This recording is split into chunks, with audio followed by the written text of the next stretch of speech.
dressed up like a ninja. Ninja Dave. Ninja Dave. So this is a really cool studio. I love how much work. This is a far cry from the serial killer basement that we did It's our not first a show. far cry from the serial killer basement. It's not done. It's slightly further along than the serial killer. I didn't say this is your really nice, fully completed studio, No. but it is much better. And I love these couches. This is way more comfortable than our normal setup. Way for more doing a comfortable. podcast. It's also fun. This makes me wish that we were closer so that we could be doing the podcast together. Yeah. The Zoom type call works for us, but it would be cool if we could do it face to face. Definitely. It feels different, feels more natural. So It's way better. yeah, it's way better. So you should move to California. There you go. That's the only explanation. It's easier for you to move yourself, your wife, and your 5 children than for me, because I just don't like Michigan as much. Yes, exactly. So it's cold winters. The nice thing about California is the cost of living is very low, and so along with the taxes. yeah, And just come out there and all real the laws. estate. Yep, it's the perfect Shangri-La. Exactly. And that's why everyone's moving there. Yeah, that's why everyone's staying in California or moving to it right now. I hear on the news how all these people are moving to California. 1 or 2 people. I mean, Joe Rogan moved out. Yep. He's sort of an outlier. Tesla, I think, is moving out. Elon Musk and the entire Tesla company. Yeah. Other than that, though, pretty much Silicon Valley is dispersing. Okay. Other than that, though. Other than that. Yeah. You've still got a lot of people that want to be actors and actresses moving to California? Yeah, or the to people- Georgia, where a lot of movies are being filmed. split half and half right now. Okay. No, but it's cool. The reason I'm here now is because it's close to Christmas. Yes. So you have your family is here, your immediate family, but your extended family is in Tennessee. So my my in-laws are in Tennessee. That's what I meant. And there's just a couple of them. Are you planning on going to Tennessee this year? So we always go the day after Christmas. We make the great drive down. Okay. And it's going to be a good trip. What do you suppose you guys are going to do when you're down? What do you typically do while you're down there? Yeah, well, we do Christmas, and we also typically go for a quail hunt, which is a lot of fun. Oh, that's cool. Yeah, we take quail that have lived their entire life in a cage, and then we hide them in bushes. I don't, but the people that we hired to do this. Okay. They hire them to put them in bushes, and then we walk down. They're basically corn rows, right? Like, Okay. I don't know what they plant. Do they fly? A little bit. so they like hide them in these holes. You're quail hunting, shooting at the ground? No, they're not shooting at the ground. So then the dogs follow the guy around, and the dogs and the guy know where all the quail are. We don't.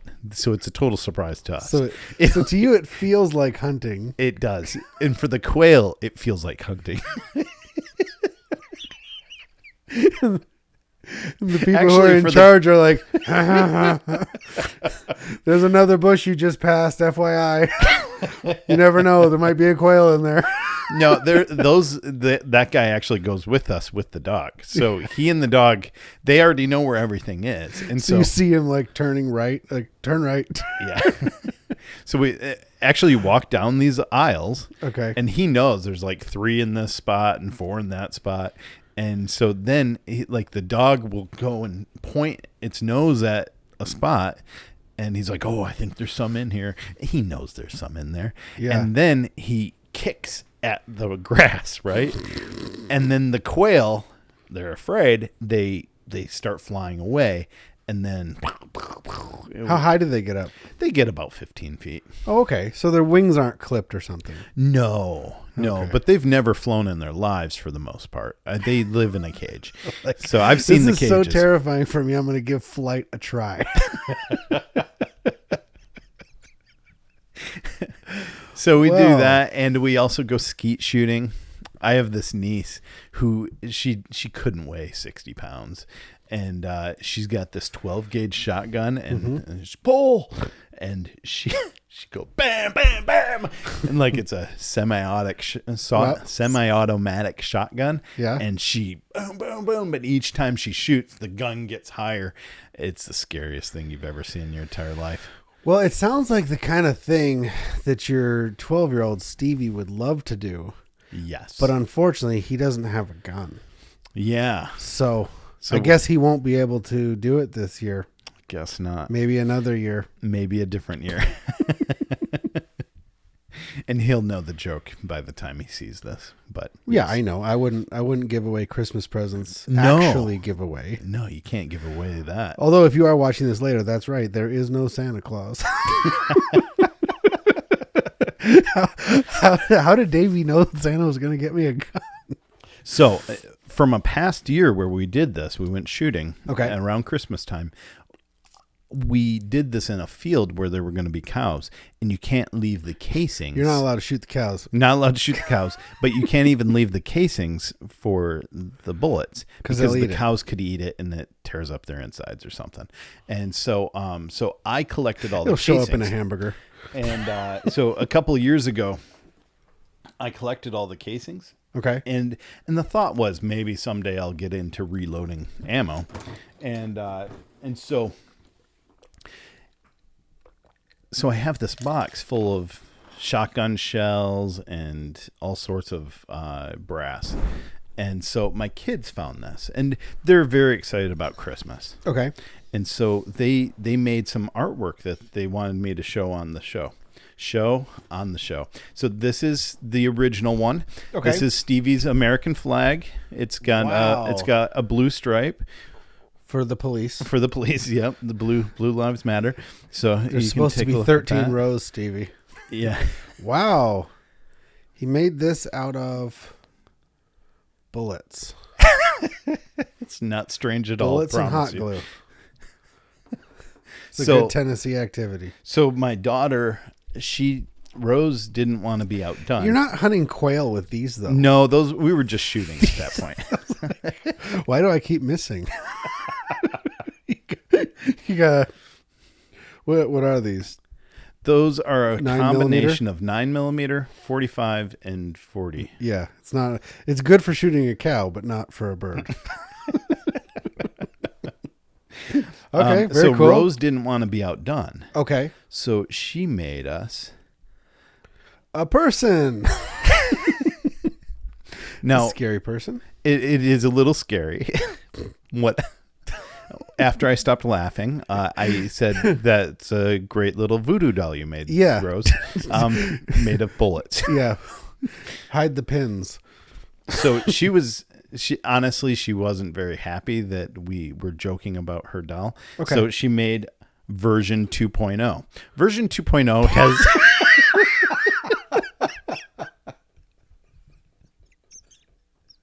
She made Ursula.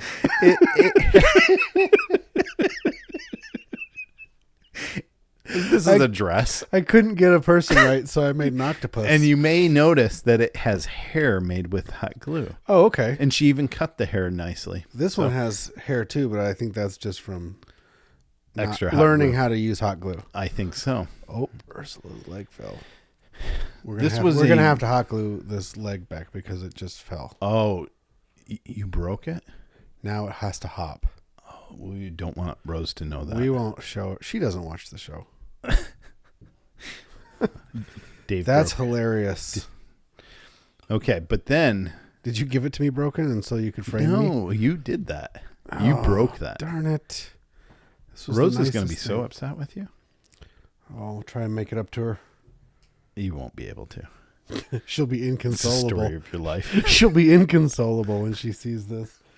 All right. Okay. All right. And- you got another one. So, but then and this was all happen while I was working, right? I was down here working, and I didn't know any of this was happening. So this was hilarious to me. Like, I didn't see any of this coming. Yeah. And so then I walk in, and I see the kids replaced the star on our tree with the bullet star. This is a you might be a redneck if your tree has a star made out of bullets. Yes. And I would put my family in the category of we have hunted and Right. will shoot. Yes. But it's not a core It's not foundational idea of what we do. And so, yeah, so I thought that was pretty funny. My kids' artwork has taken a darker direction. Well, now it's tradition because you've got the star on the tree. The star on the tree, yeah. You can fight over who hangs it. Because when I think of the star, the Christmas star. This is an air hose. No, that's actually a 410 shell. Oh, okay. Look like a, this is a what shell? It's a 410. Okay. It's just a smaller shotgun. Okay. Looks like somebody cut an air hose. It does look. An airline. And they are very similar size.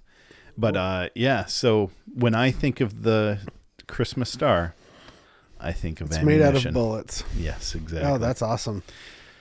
So the quail hunting, that sounds like it's going to be a good time. Hopefully you can take some pictures or... My brother-in-law Seth will make an awesome lunch. We typically will have like bison burgers or something cool like that. Oh, cool! And he'll put together a nice spread. That's a lot of fun. And my wife has 11 brothers, so because there's a lot of boys in the family, and then there's been a couple guys that have married into the family, and so we have. It's a massive gathering. It's a massive gathering of men. We have talked about that in a previous show where we showed your family, and you described Christmas being. Even back in August, we were talking about Christmas because it's really amazing when you see they don't subscribe to the Secret Santa or just buy one for your closest relative or whatever. Everybody buys something for everybody, so you have hundreds of presents. Yeah, because it's compounded. Everyone I've lost count, but we bought something in the area of 60 to 70 gifts. Yeah, but then that's you guys. But every single person is buying between 15 and 30. Yeah. And so it all goes into one room. And you can't see the tree because it's under all the presents. Yeah. You can't see half the people. It's unbelievable. Where's Jimmy? We lost Jimmy. So Excuse me. It's a good time though.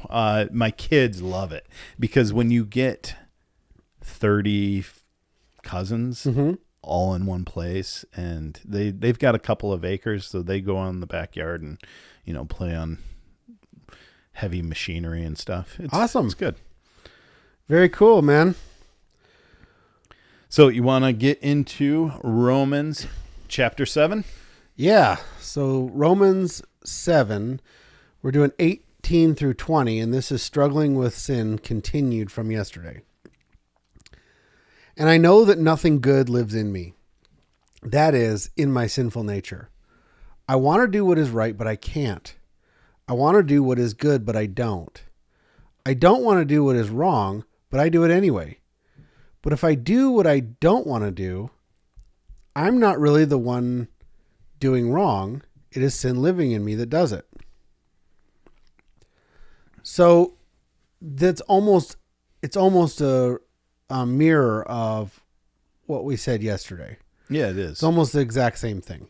And it's like nothing good lives in me. One of the things that is, it sounds extreme and I don't know how to say it in a way that doesn't turn everybody off and sound wrong. Because if you take it literally, it is wrong, but I feel like it's the best description of what I experienced. And I said that I am the devil.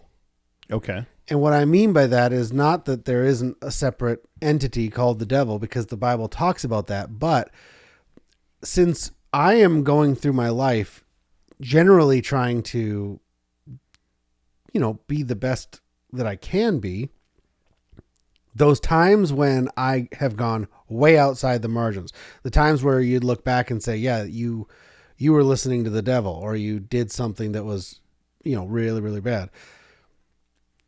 If you were to look inside my head at the moment that I made the decision, I wasn't listening to what I perceive as a third party.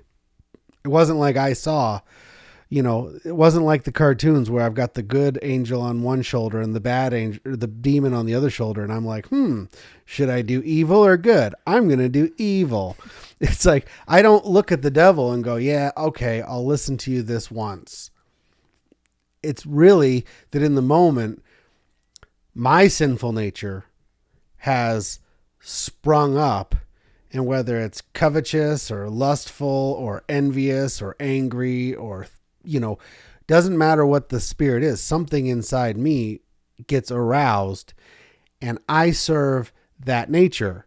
And it's always in my mind, obviously, it's what I would rather do. So it's almost like I convince myself that doing the wrong thing is, even though I can say it's probably not right, given this situation, it's the better of the two options. I'm going to benefit more from doing this thing that, you could say, quote, wrong. And I've never felt like a third party was pulling me to do something evil. I was always just being selfish. And so the idea of the competition, as far as I perceive it right now, is that I have the relationship and the Holy Spirit dwelling within me. And when I do something that violates that spirit, I can feel it sort of go away, where it's like I've switched tracks and I'm now serving my old self. And the other side of it is, what am I serving? I'm serving that, gremlin, like you describe it, that's living in me, that's aroused like, ooh, we shouldn't do that, but wouldn't that be tasty? Yeah. It's like, so then I go, yes, it would. And I go serving that. The Bible describes it as a devil, but the way I experience it is it's all me. I only hear my own voice in my head, as far as I can discern it. And so it says, and I know that nothing good lives in me. I've examined the kind of motives and desires that just seem to wake up at certain points. I didn't ask for it. I didn't seek it out. It just showed up without me inviting it, as far as I can perceive. Yeah. And I know that nothing good is in there, because it's always selfish. It's always sneaky. It's always conniving, and it's always clever, that it's tricking me into stuff. And he says, that's my sinful nature. And I want to do what it's right, but I can't, because you can't always do what's right when you always want to do what's wrong. It's very rare that we do what we don't want to do in the face of, we can't perceive that it matters. What am I going to do for the next hour? If you don't know what matters, it's hard to just do something you don't want to do, because ultimately it's technically good. And what you really want to do is technically evil. It's like, yeah, but I really want to do it. Yeah. And I've done it before. It didn't kill me last time. It's easy just to do it again. Yep. So, yeah. And we're getting back into this. It's not really you that's doing it. Right. It starts out saying nothing good lives in me. Mm-hmm. And then it says, I'm not really the one doing the wrong. It's the sin that's living in me. And so you are the devil. Either you're the devil or the devil's living in you. But that's sort of the... Yeah. And I mean, you can say devil or sin, but like there's this thing that's causing you. See, I would say it's causing you to sin. He would say it's the sin that's causing me to do wrong. It's kind of interesting. We see sin as the thing that's wrong. He sees sin as the thing that's causing you to do things that are wrong. But yeah, he almost describes sin as kind of like a state of being. Like, we're slaves to the law of sin and death, meaning everything we're living, everything we're doing is sinful. Yeah. I mean, the epiphany that I know I'm repeating myself a lot, but the epiphany that I had was I felt like I was always told to repent of our sin. Mm-hmm. And because I always thought sin was those few bad things that I could identify, that was always the only thing I was repenting of. And what Jesus calls is to give up everything in this life. And that's when I realized, oh, I have to give up the things that I think are good, because I don't get to define what's good and evil anymore. So if you're giving life, up you, right, I'm giving up myself, which includes the sin and the bad, but it also includes the things that I think are good, my job and my family and the stuff that I want to do, my dreams and the vacations I look forward to, like all the things that are not wrong necessarily in and of themselves, but they're just every single decision, everything I'm living for doesn't have God in the picture at all. Yeah. It's not living in service to him. It's living totally service to me. And I realized, every single thing I've done, no matter how significant or insignificant, was sinful because it was serving myself. Yeah. It was serving and you go, wow, I have to repent of the things that are bad. Those get lumped in with basically every single thing I've done for the last 9 years, because it was wholly committed to myself. Yeah. And myself, as it says here, is the enemy. Well, it is and it isn't, right? Because it says I'm not really the one doing wrong. Yeah. So he's making a distinction between that core soul essence of himself. There's a you that's not bad. There's a you that's born again, I think. And then there's something living in you. Time will tell. When we get there, you'll know. You're like, Dave. There's this other thing that's living in you. That's your sinful nature. So, or at least this is how this is presenting it. Yeah, and that's where I'm trying to say Paul's making a distinction, and I think it's true. There's like an essence of you at your core, mm-hmm. and then there is everything you want, the way you think, your values, your actions, and your memories. All these things is like a separate thing that's completely a slave to sin, being just the structure of this world and living only for this temporal position. So yeah, they are two different things. But what's fascinating is if you when you take inventory of yourself or you consider yourself, it's very hard to make a distinction between the core you that obviously has value, has so much value that, Christ died to save it. So there's that exists. But when we think of ourselves, it's very hard for us to see the difference between that part of us and everything that we say, think, act, all our memories. It's hard to divorce everything that we can tangibly see that represents us from the essence of us at our core. Yeah. And so if you're thinking of all those things as you, and you lump that in with the good, then you're in trouble.